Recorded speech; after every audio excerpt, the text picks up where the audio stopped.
Hello and welcome to Revolution, the Birth of Countries. To you, the guest, and the audience at home.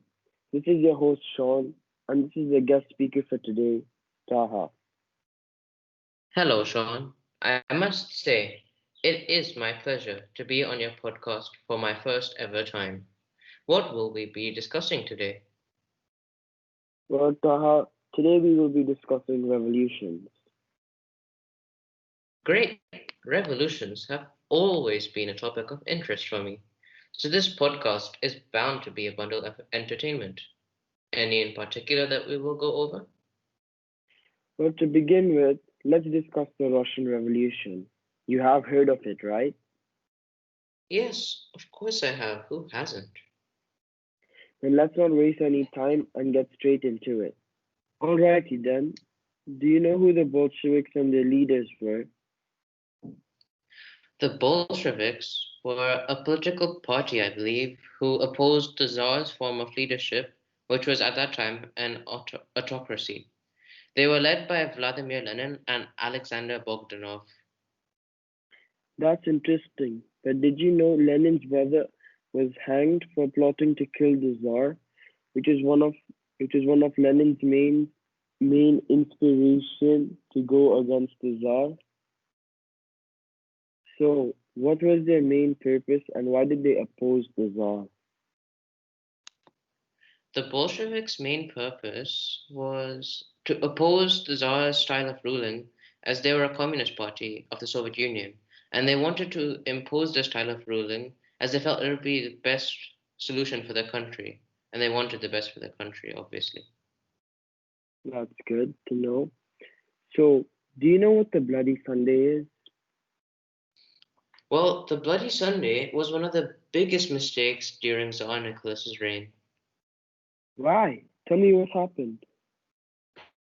So basically, a group of peaceful protesters were led by Father Gapon to demand for more freedom of rights for workers who were being overused day and night. However, the army was ordered to shoot them down under the Tsar's direct orders. Well, yes, but actually no. It was actually under the Tsar's uncle's orders, who was the leader of the military at that time. Now, How do you think fascinating. do you think the Russian Revolution was important to the Russians? I believe that the Russian Revolution was very important for Russia. By Russia having a new leader, it allowed the common man equal rights as anyone else with the introduction of Marxism. This allowed everyone an opportunity at a new life, and this pleased the majority of the population. Now, did you know that the Russian Revolution was not only imperative for the Russians, but it was also a key moment for the Vietnamese? The Russian Revolution and the idea of Marxism influenced many people, including Ho Chi Minh, who was an insurgent Vietnamese leader who took action for his country and began the Vietnamese Revolution. Now, that is an interesting fact I never knew about. I know, right? Who would have thought? Anyways, speaking of the Vietnamese Revolution, that brings us on to our next segment, which we will continue right after the short break.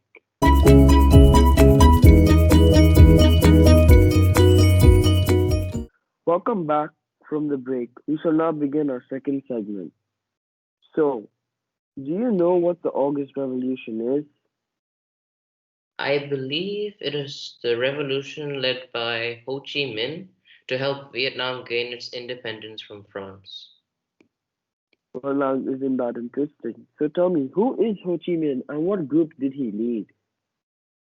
From what I can remember, Ho Chi Minh was the leader of the Viet Minh, and he was the first Vietnamese leader of Vietnam, taking his position in the aftermath of the August Revolution.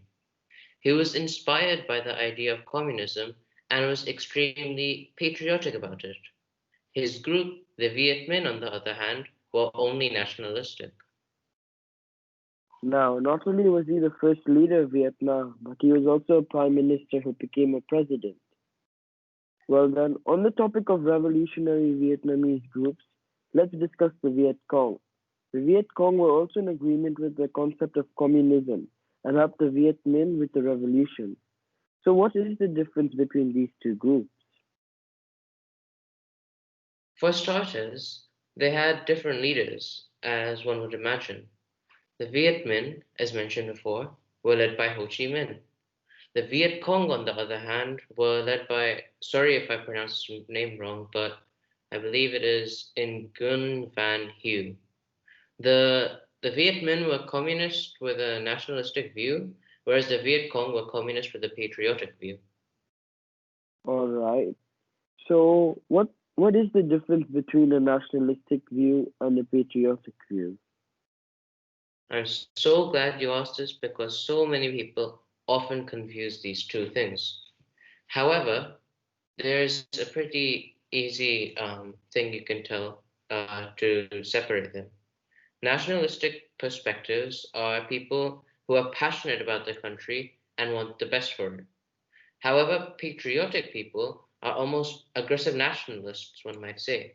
They would go out of their way to do what they think is right, regardless of the consequences or impact on the health and well being of their fellow citizens. That's good to know. But coming back to the Russian Revolution, would you agree there are both similarities and differences between these two revolutions? Well, there certainly are some differences, but I don't know too much about the similarities, to be honest. In that case, we will discuss this in the next segment after the short break.